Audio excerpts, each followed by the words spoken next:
Hi, Patty, where's Sarah? It's not happening, alright? Thanks, bye. Mom, can you ring us back? It's dead. We're worried. Will you ring us straight back as soon as you can? Can you just give us a ring, please, let us know you're alright? Because at the moment I think you're dead. You have no more messages. Hello, please. Yeah, what's the problem, sir? We just drove down our farm track. We come across a Range Rover with 3 people in it. Yeah, it appears that they're dead. It appears that they've been shot. Is there any signs of life or what? Yeah, I've tapped on the window, right, and they've not moved, and when I've looked, there's blood all over them. Colour? Blue Range Rover. A blue Range Rover. Bernard O'Mahony was a leading member of the Essex boys firm, the most infamous gang to rampage through the underworld. In December 1995, 3 key members were shot dead as they sat in their Range Rover down a deserted farm track. For many, this brutal and bloody execution signalled the end of this gang's reign. The Range Rover had driven down this bridleway. All 3 men were shot through the head at point-blank range. Detectives say they're keeping an open mind, but believe the killings have all the hallmarks of a gangland murder. One man knows the truth about who killed who, when, how and why. Bernard O'Mahony has decided to reveal all about what become of the greatest mystery in British criminal history.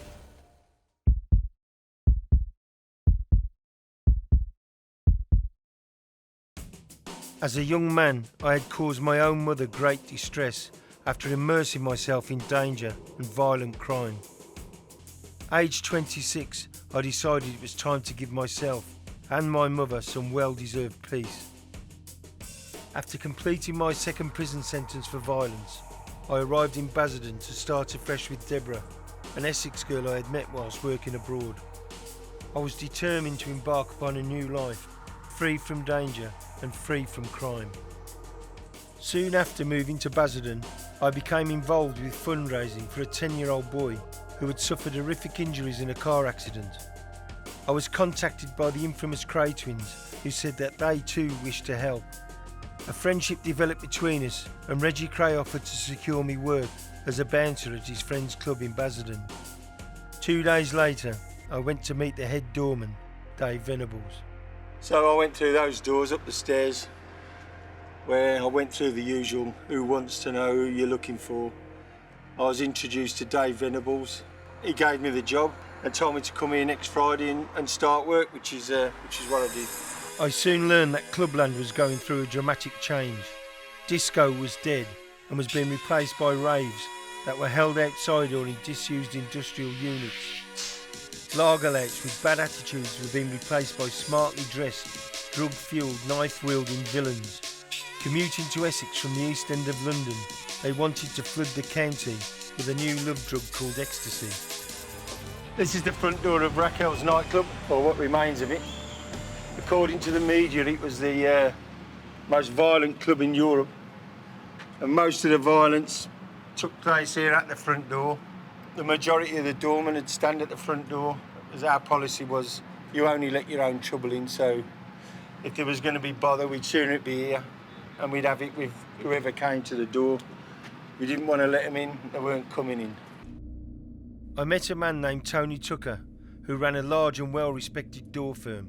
When I told him I was encountering problems recruiting capable doormen, he suggested we form a partnership. He'd run the admin side and meet the increasing demand for drugs, and I'd control the door. Through Tucker, I met Craig Rolfe, a sly individual with a huge chip on his shoulder. His father was murdered by his mother's lover. His mother, who was pregnant at the time, ended up in prison where she gave birth to Craig. Eventually, another man named Pat Tate joined our rapidly expanding circle of friends. He was well known in the Essex underworld after escaping from court where he had faced a robbery charge.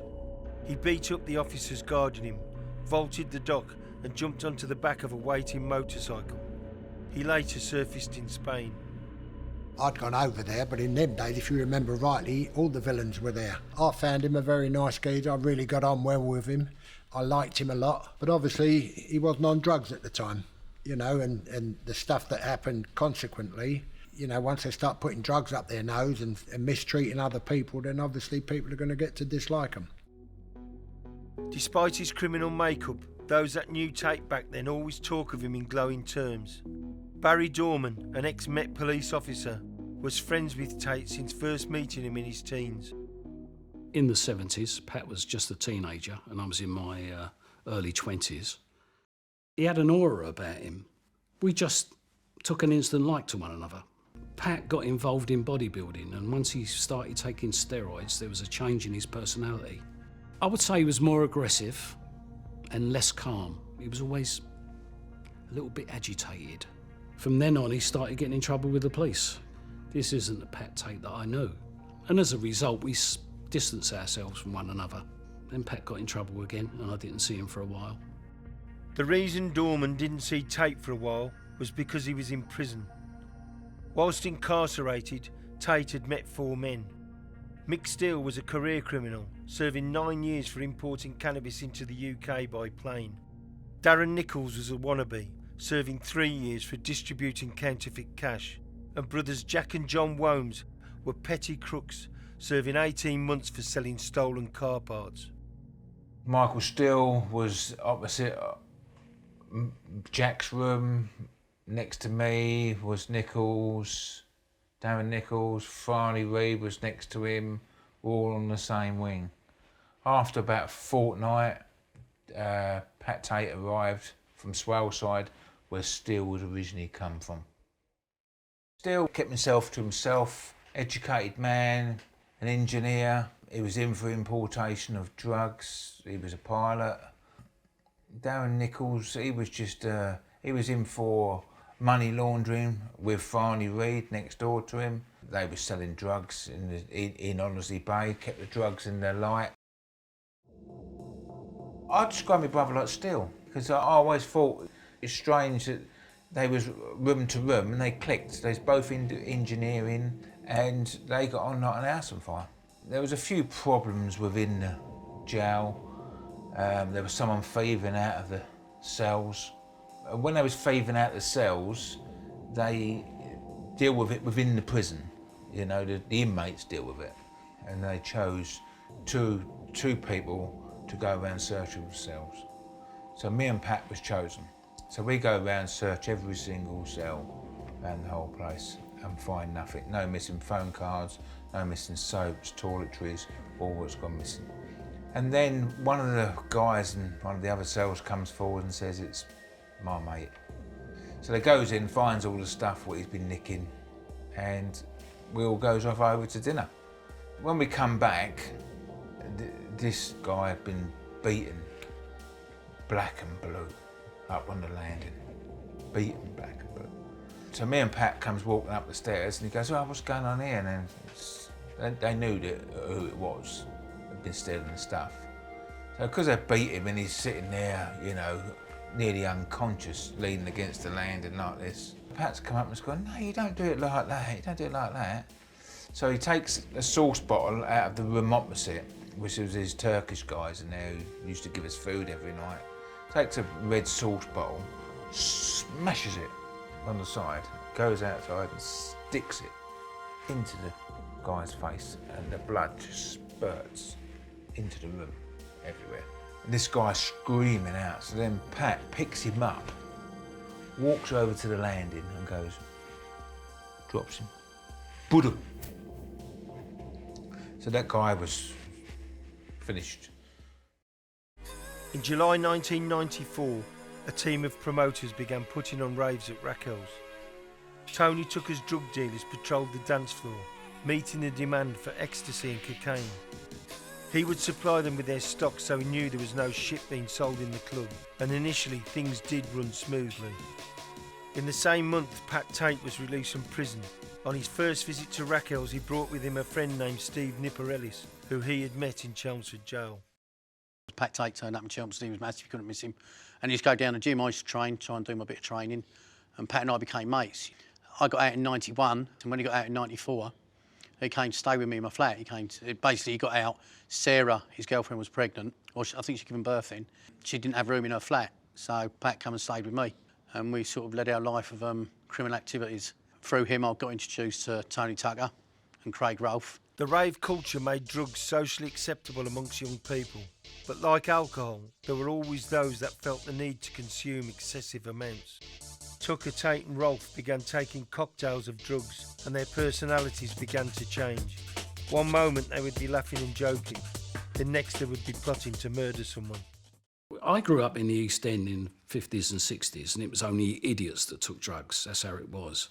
Pat was part of that change. He knew there was another side to him now. It just come off of him. You could see there was another side to him. Adele O'Connor was another who witnessed Tate's drug-induced mood swings firsthand. He had opened a brothel and tried to recruit O'Connor to work for him. Pat Tate arrived at my flat, got to be standing about 6'2", 6'3", physically very muscly, about 18, 19 stone, just bowled in the door.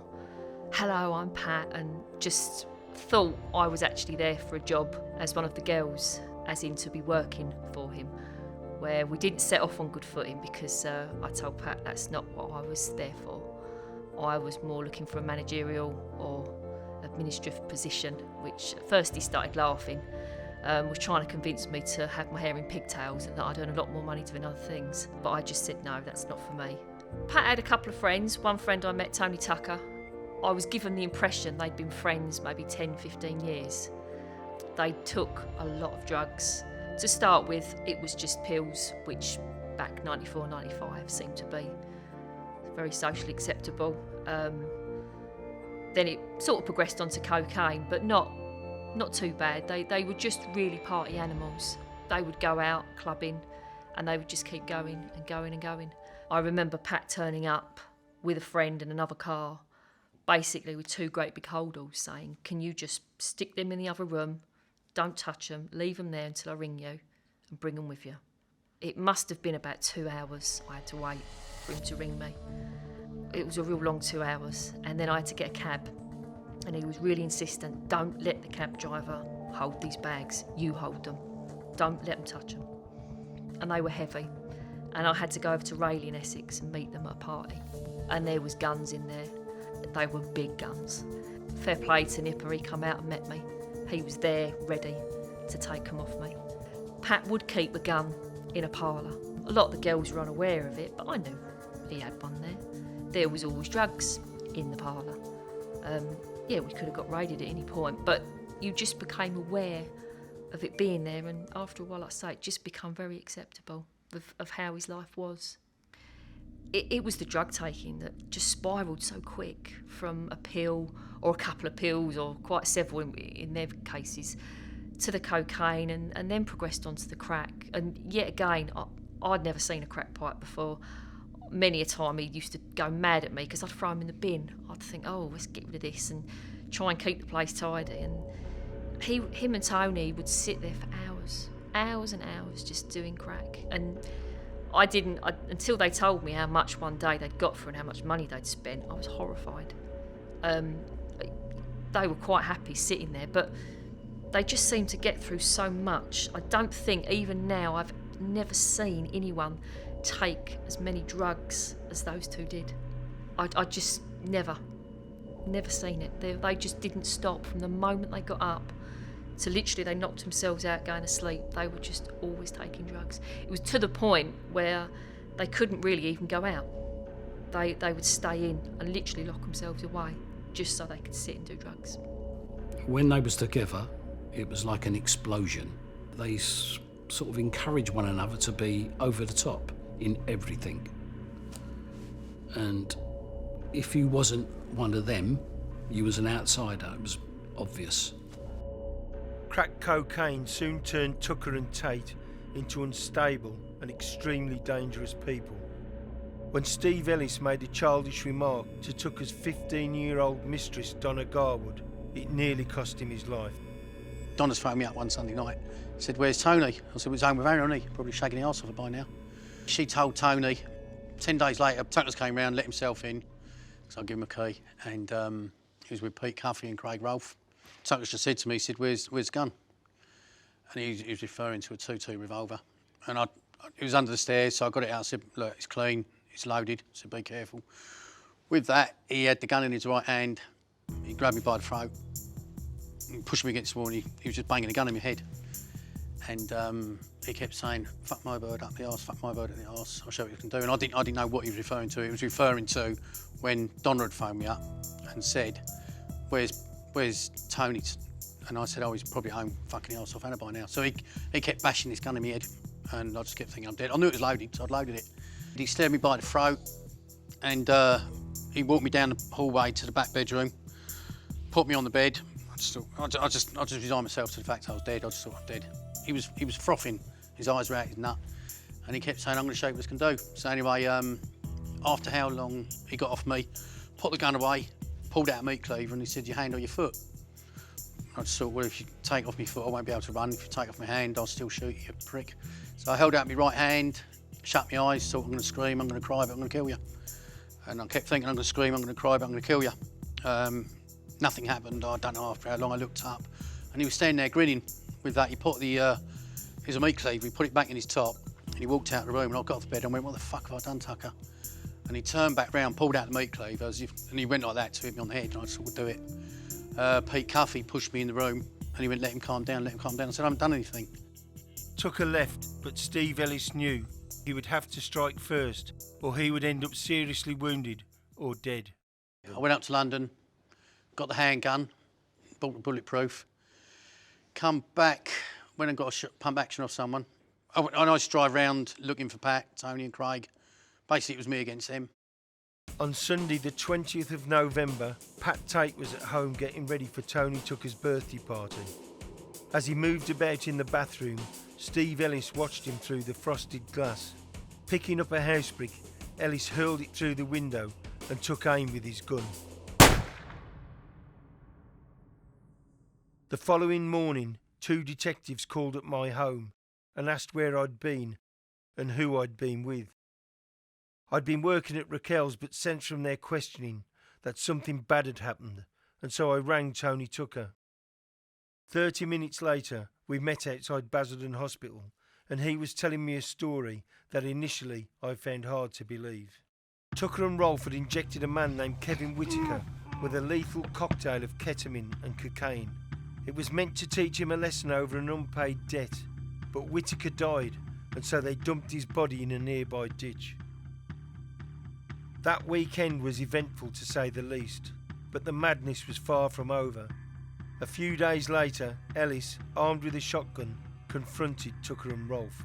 A couple of days later, I found Tony and Craig at the back of my house. I walked up the back alleyway and I see them. Before they see me, I pulled out the gun, took a shot at Tony. Tony went on the floor, he was going, ah, literally screaming like a little girl.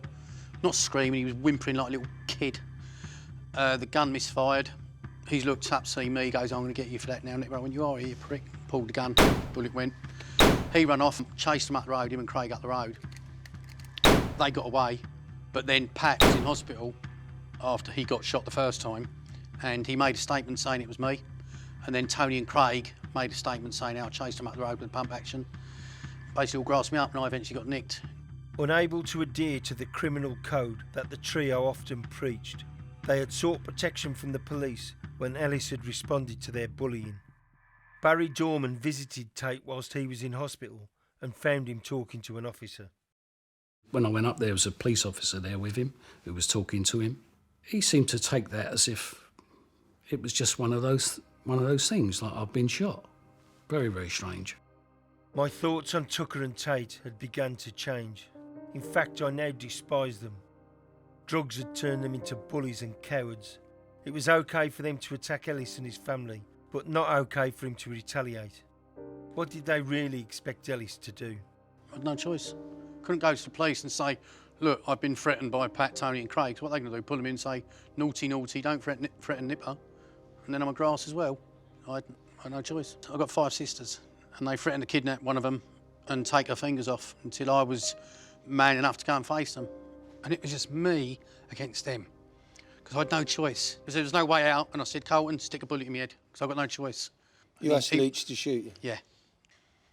He just said he couldn't.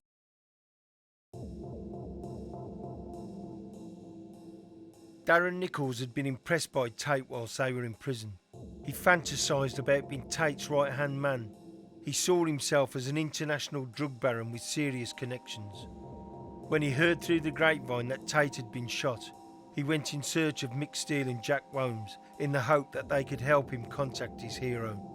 One day he rocked up at Jack's workshop, because we had our own boat. We'd done water skiing, parasailing.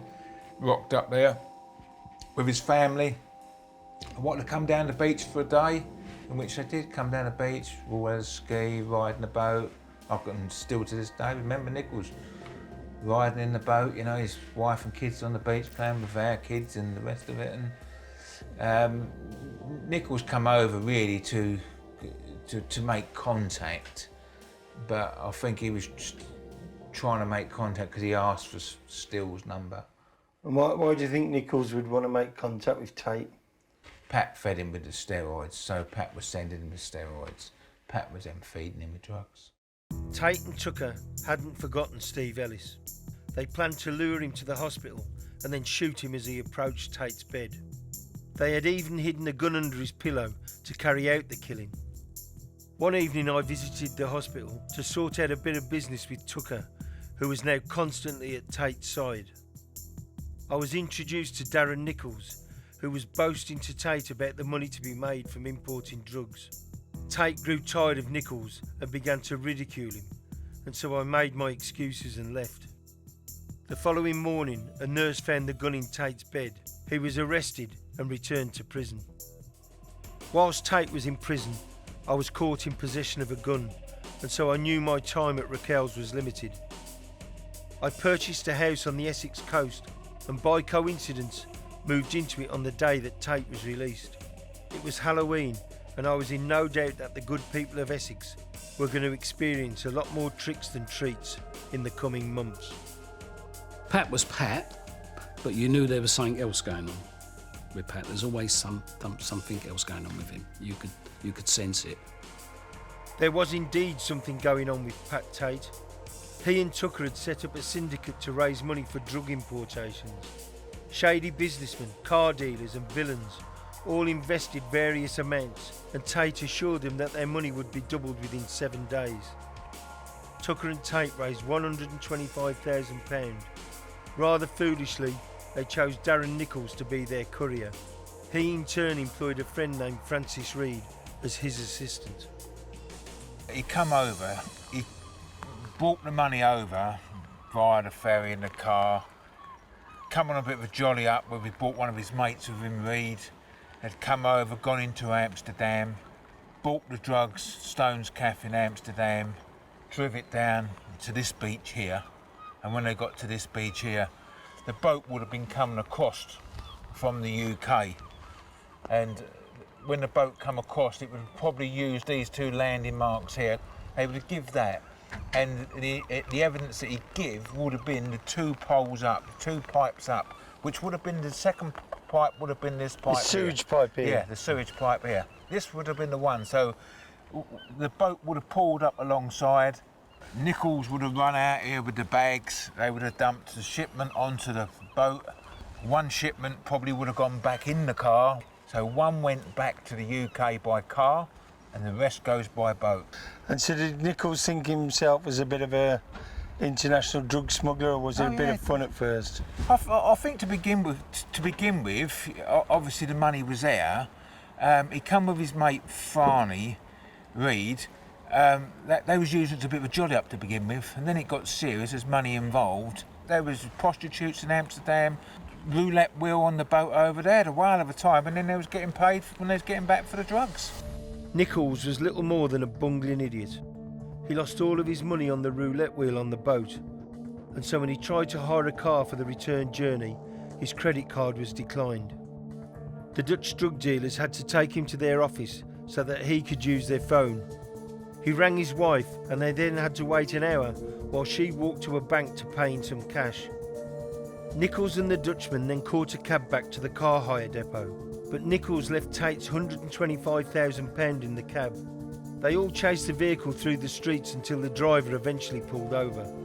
The Dutch villains knew that they were dealing with a fool, and so they took Tate's money and loaded Nichols' car with poor quality cannabis, which they knew no drug user would buy. When the drugs arrived back in Essex, the dealers began to distribute them. But within hours, Tucker Tate and Rolfe's phone had begun to ring. When they found out that Nichols had supplied Dud cannabis, Tate said that he was going to kill him. Fearing for his life, Nichols pleaded with Steele to help him. Initially, Steele refused, but he felt sorry for Nichols and eventually agreed. He rang Tate and agreed to meet him at the Carpenter's Arms pub near Basildon. There it was agreed that Steele would accompany Nichols to Amsterdam and retrieve Tate's money. On arrival, they booked into the Delta Hotel. The Dutch drug wholesalers agreed to return the cash, but they only had Dutch guilders. Nichols insisted that they be repaid in sterling. It was therefore agreed that if Nichols and Steele would wait, then the Dutch guys would come up with the currency they wanted. Steele and Nichols spent the next 2 days hanging around the streets and bars of Amsterdam. Eventually, the Dutch villains repaid them.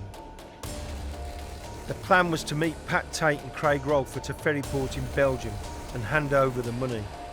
Just as they were about to board the train to Ostend, Nichols began to panic, believing that they were being followed. He ran out of the station and jumped into the nearest taxi. The journey lasted 3 hours and cost £400. Pat Tate had asked his friend Barry Dorman to meet him in Ostend. In the morning and said, "Can you do me a favour, Bal?" He said, "I'm going over to Ostend." He said, "I've got to pick up some cash off a power mine." And he said, I haven't got a clue how to get there." He said, "I know you've had experience of Ostend because I used to import cars from Belgium." When we got to Ostend, I said, "Where are we going to meet?" He said, "Well, I've got to meet my mate in this bar outside the docks." I said, "Well, I know the dock area really well." I said, "I'll get you there and then we'll go from there." And was Pat on his own, or did he have other people with him, or? Well, Pat had Tony Tucker's friend Craig Rolfe with him, and also 3 young girls. So there was 5 of them, and me and Annette in another vehicle. We went to the bar. We was probably there about 10 minutes. Pat bought us all a drink, and we were sitting there, and this fella stuck his head in the door and said to Pat, "I'm across the road in the hotel if you want to come over and we'll sort out the money." Anyway, we finished our drinks and off we went to the hotel. This is the hotel where everyone was going to stay. Pat introduced me to his pal as Mickey Steele. Mick and I had a chat and went from there. Mick said he'll go and sort the money out. So what happened after that? Well, Mickey Steele had a bag of money which he gave Pat. This is in the bar, in the hotel. Pat went upstairs with the girls and Craig with the bag of money. Come back after about 5 minutes and said, "Bal," he said, "if you want your bit of cash for the cars," he said, "come upstairs." He said, "I'll sort it out for you." He said, "Plus I've got to give Mickey Steele a drink as well." So we went upstairs and he paid me for the 2 cars, give Mickey Steele a drink, and we went after that. Well, my impression of Mickey Steele was he was doing a job for someone, because why would Pat give him a drink? I just assumed he was a gopher. So is it possible Steele may have been working for Nichols? I'm asking you to assume. Well, based on what I've heard since, quite possible. I didn't see Mickey Steele being an important person. He just seemed like a worker. So when you arrived back in England the next day, was there any contact from Tucker, Tate or Rolfe? Yeah, later on in the afternoon, Tony Tucker came into the garage and he said, "I heard you went over to Ostend with Pat." I said, yeah. He said, "Have you heard anything from him?" I said, "No, why?" He said, "You're supposed to ring me." And he said, "I haven't heard a word." I said, "But he was with 3 girls." And he said, "Well, that's probably why then." Whilst Tate was clearing up the latest mess that he had made, I was contemplating my future. After dropping my children off at school, I pulled into a local Tesco garage to get some fuel. I bought a newspaper, and when I read the headline, my heart sank. A teenage girl named Leah Betts had collapsed at her father's house after taking an ecstasy pill which had been purchased in Raquel's. Her father described her as an ordinary family girl, bright, full of life, studying for 3 A-levels. But this is Leah Betts today, in a coma after buying an ecstasy tablet for £10 on her way home for an 18th birthday party. Retired Police Inspector Paul Betts asked for the photograph to be released as a warning to other teenagers. I've got anger, hate, and I've got love. I've got love for my daughter. I've got anger for the people with the drugs, and I hate this bastard that supplied them. It wasn't long before the police descended upon me, as I was in charge of security at the club. They said they needed to obtain a pill from the batch that Leah had taken so that it could be analysed. They hoped that this would assist doctors in saving her life. I didn't need to think about it. I agreed immediately. Tragically for Leah Betts, it was too little, too late. The night after Leah died, I came into work in the buzz bar. There's a lot of television screens, and they had images of Leah laying dead in a hospital bed with all tubes in her. And it was quite eerie. You had all these young kids in there, and this images of this girl who died in the building. And I sat down in the buzz bar and I was thinking about everything what was happening and everything what could happen. I was on bail for possession of a firearm, a gun which had been found in my home. Tate and Tucker were just out of control, and someone was going to have to pay for Leah Betts' death. So I went to see Dave Sims, the manager. Never ever got on with him. He didn't like me, I didn't like him. I used to go into work and I'd say to Sims, you stay in the office, don't come out till the club's shut. And that's what he used to do. So I went in to see him and I said, Simsy, I'm leaving. And believe it or not, he danced. I went outside, said goodbye to the bar staff, said my goodbyes to the doorman, a few customers. Then I walked outside and I thought, this is it, this is over now, it's over for me. No more Raquels, no more shit, no more Tucker, no more Tate, no more police, it's the end. But unbeknown to me, it was just the beginning. It's hard to describe my friend's reaction to Leah Betts' death. Tate and Tucker rang to say that they were going to kill me, simply because I had agreed to obtain a pill to help the stricken teenager. I was, according to them, assisting the police. Unbeknown to me at this time, Tate was under immense pressure. He had lied about the dud cannabis to his investors. 1/3 of the shipment had been of good quality, which he had sold. When Steele and Nichols returned his money, Tate had told the investors they hadn't and kept it for himself. In the argument that ensued, Tate had told the investors that he would bring Steele and Nichols to them, force them to their knees and shoot them both through the head. Tate had started using heroin, and it seemed to me as if he had suffered some form of drug-induced breakdown. Pat was on a downward spiral, and I could see it. And I tried to help him, tried to help straighten him out. But it's, how do you tell a drunk not to stop drinking? They just don't listen. Pat wasn't ready to listen. He was on a downward spiral, and I would say out of control. It could be very frightening if he didn't like you. I wasn't worried about Tucker and Tate's threats. Why ring me up shouting and screaming when they knew where I lived? Tate's partner, Sarah Saunders, had suffered domestic violence and was living in a woman's refuge at this time. When she heard Tate ranting and raving about murdering Steele, she rang him and met him at McDonald's restaurant in Chelmsford, where she warned him of the plot. Like me, Steele dismissed the threats. We both had good reason to kill them, but so too did a lot of other people in Essex. Some people think I'm some sort of frigging nutcase who goes around shooting people, but some of my friends and family, there's no thing, and so I was in a position where I had no choice. On the afternoon of December the 6th, I was asked to attend this police station. I was warned that Tucker and Tate were going to shoot me, but I told the detectives that Tucker and Tate were full of shit. If anybody should be concerned for their safety, it was them. They was 3 horrible guys, really bad guys.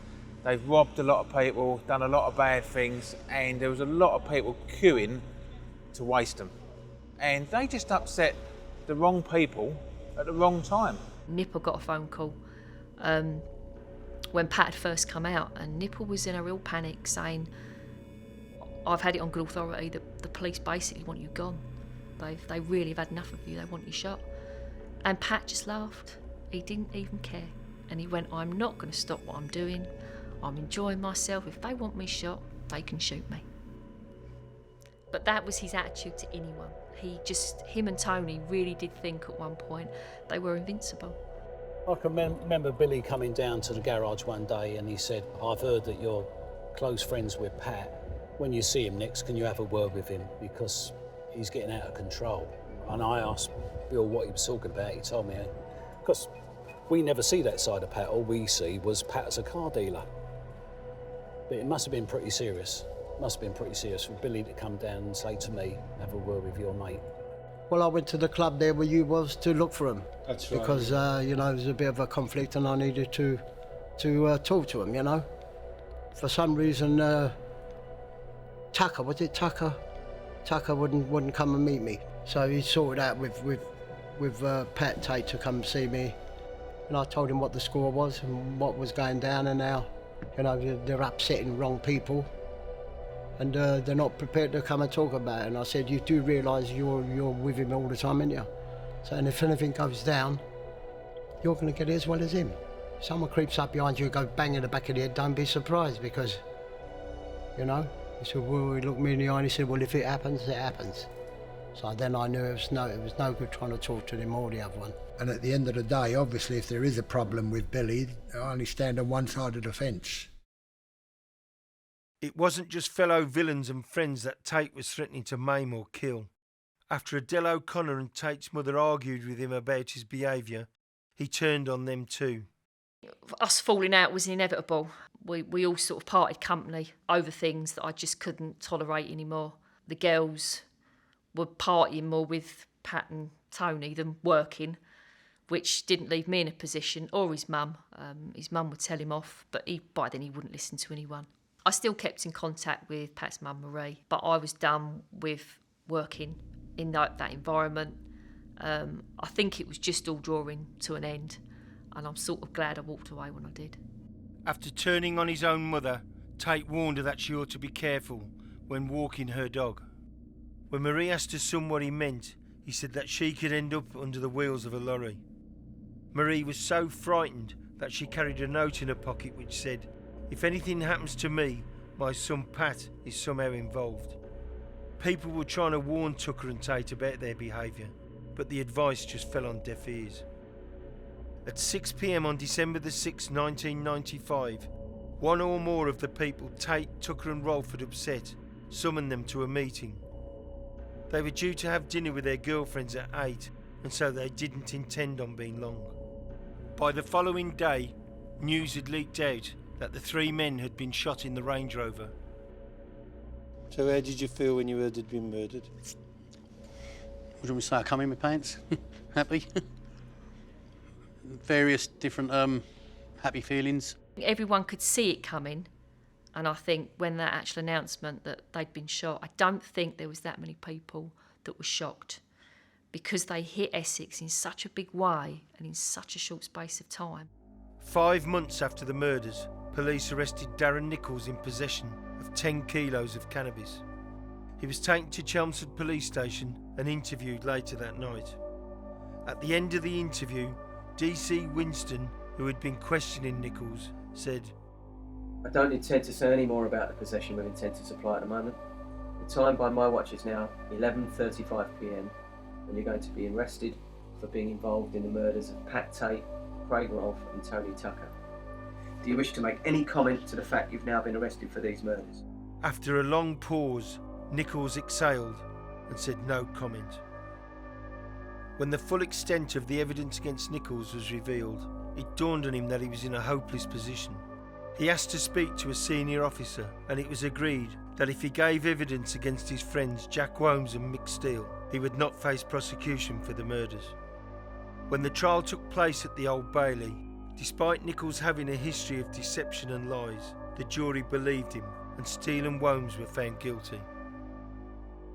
When the jury come back with a guilty verdict, obviously it just, shocked right through to the core of the whole family. All the deceased family and all their relatives around them, you know, the Steele family, all of them was affected by it, and, you know, and everyone deals with it in their own way.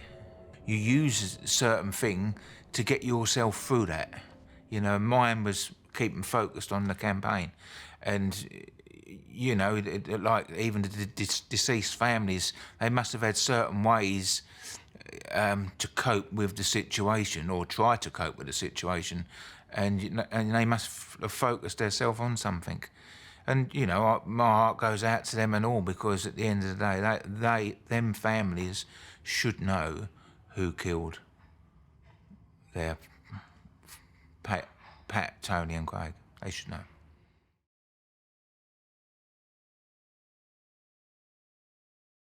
I cannot begin to tell you how hard it is to say what I need to say.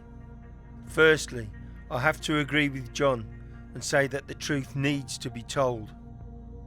The very people we set out to protect are the ones that we are now damaging. Long before the murder trial had ended, the lies had begun. Witnesses were coerced on both sides. Darren Nichols lied to support the agreed version of events with the police, and others talked witnesses into lying for Womes and Steele. Little wonder the truth has never emerged. 20 long years after the murders, the truth must be told so that the ghosts of Tucker, Tate and Rolfe can be laid to rest. Everyone affected by this awful crime needs to move on and enjoy what remains of their lives. For the first and last time, for all those affected by this tragedy, here is the truth, the whole truth, and nothing but the fucking truth. Darren Nichols is guilty of murder, but he has been allowed to evade justice on the condition he sticks to an agreed story. He lied when he claimed he didn't know Jack got out of the car with a full-length shotgun. He lied when he said he waited out of sight in Meadow Road. And he lied when he said that he didn't know Tucker, Tate and Rolfe were being lured to their deaths. The truth is, Nichols was being threatened by Tate, and so he wanted him dead as much as Steele. On the 6th of December 1995, Tucker, Tate and Rolfe had enjoyed a meal at TGI Fridays restaurant at Lakeside Shopping Centre. Having settled in at the restaurant, they began talking about a robbery that they planned to commit later that evening. According to Tate, a plane laden with cocaine was due to land in a field at Rettendon. The pilot was going to be Mickey Steele. A South Londoner named Mad Mickey Bowman had supplied Tucker and Tate with a machine gun, which they intended to use to rob the cocaine. A burst of gunfire into the air would be enough to make Steele and any others present compliant. Steele had supposedly planned the robbery with Tate to make up for the dud cannabis fiasco, and he had been promised a third of the haul. But Tate, true to form, changed his mind and decided he was going to rip Steele off too. 2 weeks prior to the robbery, Tucker, Tate and Bowman had arrived at Raquel's looking for me. Tate had boasted about having the machine gun and in a drugged up stupor claimed that he was not only going to shoot me but Mick Steele and Nichols too. Within hours, half of Basildon was talking about Tate's threats. Within days, Steele and Nichols had heard of the intended double cross. At 2:29, Tucker received a call on his mobile. He was informed that Steele wanted to do a practice run of the robbery. Tucker agreed that he, Tate and Rolfe would meet Steele at the Halfway House pub near Brentwood later that evening. Tucker informed Tate and Rolfe about the practice run and mentioned that they would have to leave. At 5:45, Rolfe had left home and driven his girlfriend Donna to the Lakeside Shopping Centre so that she could buy a new dress to wear that night. Tucker had booked a table for himself, Tate, Rolfe and their girlfriends to celebrate the success of the forthcoming robbery. Donna was never to see Rolfe again. Tony Tucker was picked up by Rolfe from his home at approximately 6 p.m. The last time Tucker's girlfriend was to see him alive was when he'd climbed into the front passenger seat of the Range Rover and waved goodbye. Shortly afterwards, Tucker and Rolfe had arrived at Tate's home. He got into the back of the Range Rover and sat directly behind Tucker. He had had a huge row with girlfriend Sarah Saunders that day. Concerned for Sarah's safety, Tucker and Rolfe had had to restrain Tate. When the Range Rover arrived at the halfway house, Steele greeted the men. Nearby, Womes and Nichols watched from another vehicle before driving away and heading down the A127. Steele then left in a separate car. Tucker, Tate and Rolfe followed him in the Range Rover. Steele had no intention of sticking to the plan. Both he and Nichols wanted Tate dead, but they knew that if you took on Tate, you took on Tucker and Rolfe as well. They therefore needed backup, and one man fitted the bill, Jack Womes. Steele lied to Womes, claiming that Tate had threatened to kill him too, so fearing for his life, Jack had agreed to strike first. At 6:30 p.m, Steele pulled into the Hungry House pub car park. Rolfe, Tucker and Tate had followed him there in the Range Rover. Steele climbed into the back of their vehicle alongside Tate, and the four headed off towards Rettendon. The plan was to allow the Range Rover to drive into a field. Once the men were in the open with nowhere to run, they were going to be gunned down by Nichols, Steele and Womes. However, a third shotgun had failed to materialise. It was then decided that because Nichols could no longer take part in the executions, he would drop Womes off and pick both men up after their grisly work was done. At 6:35, Nichols had dropped Womes off at Workhouse Lane. Nichols passed him the shotguns and wished him luck. Nichols couldn't resist witnessing the executions. He drove past the lane and turned first left, which led to Rettendon Hall. Halfway along the lane, Nichols stopped his vehicle, got out and walked a short way into the field where he could view the slaughter. At 6:47, the Range Rover turned into Workhouse Lane. Troubled by guilt at the thought of killing his friends, Steele had a moment of uncertainty. He ordered Rolfe to stop the car and said he wasn't sure that they were in the right lane. At precisely the same time, Tate's mobile phone rang. It was Sarah. Hi Pat, I'm really sorry we argued.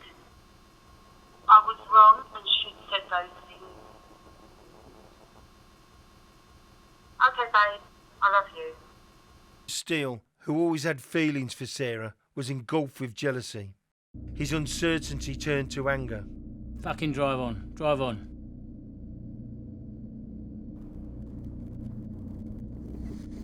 The vehicle eventually pulled up in front of a locked 5-bar gate.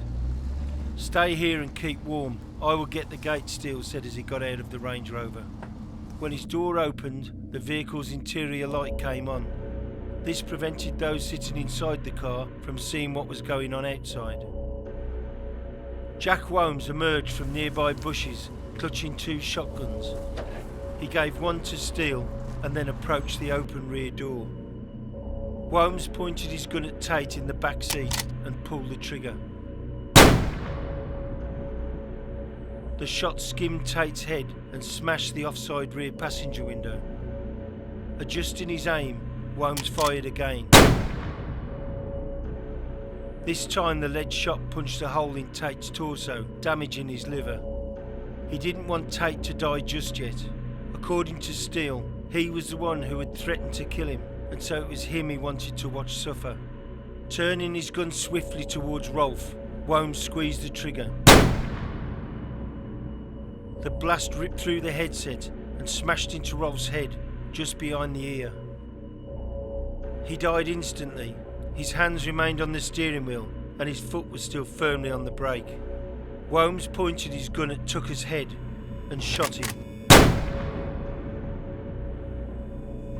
Tucker didn't have time to react. He died still clutching his mobile phone. Steele was visibly excited as he watched Womes coldly snuff out the lives of Tucker, Tate and Rolfe. He pleaded with Womes for more shotgun cartridges before approaching the broken window next to where Tate lay dying. Steele put the gun to his former friend's head, but he couldn't bring himself to pull the trigger. Squealing with fear, Tate begged Steele not to shoot him. "Be a man, Pat. Stop fucking snivelling," Steele said, before looking away and slowly squeezing the trigger. The blast destroyed Tate's brain, killing him instantly. Steele said that he couldn't shoot anybody else because his gun had fallen apart.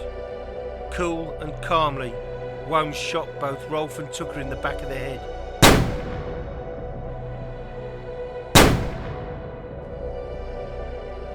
"No problem, they are dead now," Jack replied. On a hill, approximately 200 yards from the murder scene, Darren Nichols stood watching the murders of Tony Tucker, Pat Tate and Craig Rolfe.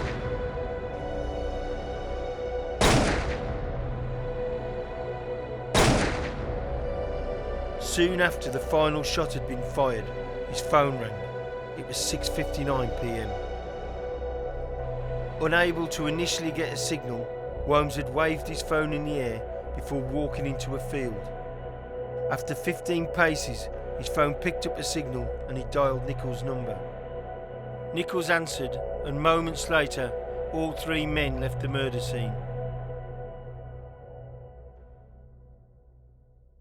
For 20 years, the victims' families have had to endure appeals, books, newspaper investigations, documentaries and movies, which all cast doubt on the guilt of their loved ones' killers. Where do I find the Essex boys? The truth, although revealed, was always shrouded in doubt because it wasn't quite the whole truth.